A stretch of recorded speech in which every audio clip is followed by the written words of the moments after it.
All right, so I hope you saw the previous video where I kind of went through and explained why each function up on top there, I labeled rational, linear, linear, exponential.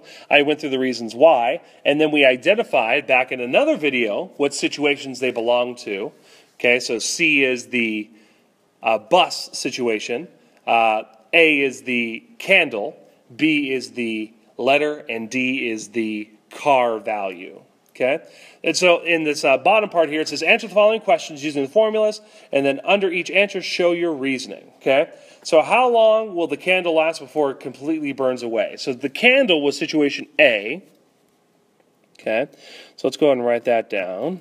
Okay, so here's my function, y equals, and I'll write it this way, negative 0.5x plus 12. Okay. So what it's asking is, okay, remember in the scenario that x was time and y was the height of the candle. Okay, so x is time, y is the height of the candle. And the question asks, how long will the candle last before it burns away, completely away? So what do we want to know? Okay, well, basically, don't we want to plug in where the height is 0? Right? We want to know at what time will the height be 0. Meaning, I'm going to plug in 0 for y. And then don't I want to find x? Meaning, I want to find out how much time it will take for the candle to reach 0 inches in height. Okay? And so this goes back to our basic algebra. Okay, we're going to subtract 12 because I need to get x by itself, which this gives me negative 12 equals negative 0.5x.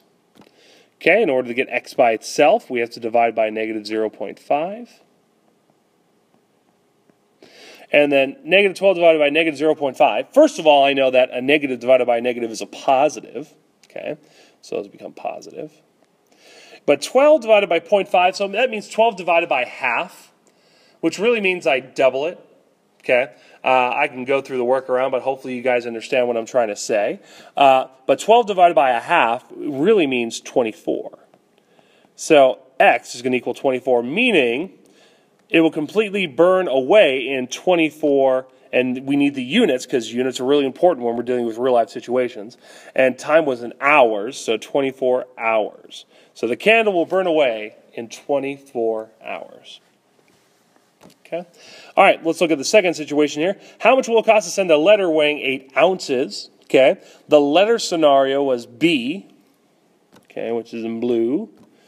Okay, so y equals 20x plus 30. Okay. So that was our letter. So a letter weighing 8 ounces. Back in our scenario, we learned that x was the weight, and y was the price in cents. Okay, how much would it cost to send? So it tells me how much it's going to weigh. It says 8. So that means I need to plug in 8. Okay, so I know the weight is 8, but I don't know how much it's going to cost me. So let's plug in 8 for x. So y equals 20 times 8 plus 30. Okay, which 20 times 8 is 160.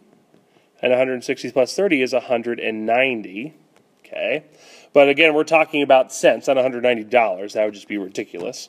So I'm going to write, again, I could write 190 cents, or I could write $1.90. That's how much it's going to cost me to send a letter weighing 8 ounces. Okay? All right, so we'll stop at those two, and I'll do another video here, but this is just simple going back to the basics of plugging in the information, but you have to know what your variables stand for, which, again, I rewrote them because on the front of your worksheet it told you what x and y stood for. But it's really helpful to write off to the side so you know where you're plugging into what. So, and then it makes it real simple to know what you're solving for, and then to make sure you have the right units. So, I'll do the next two, C and D, in another video.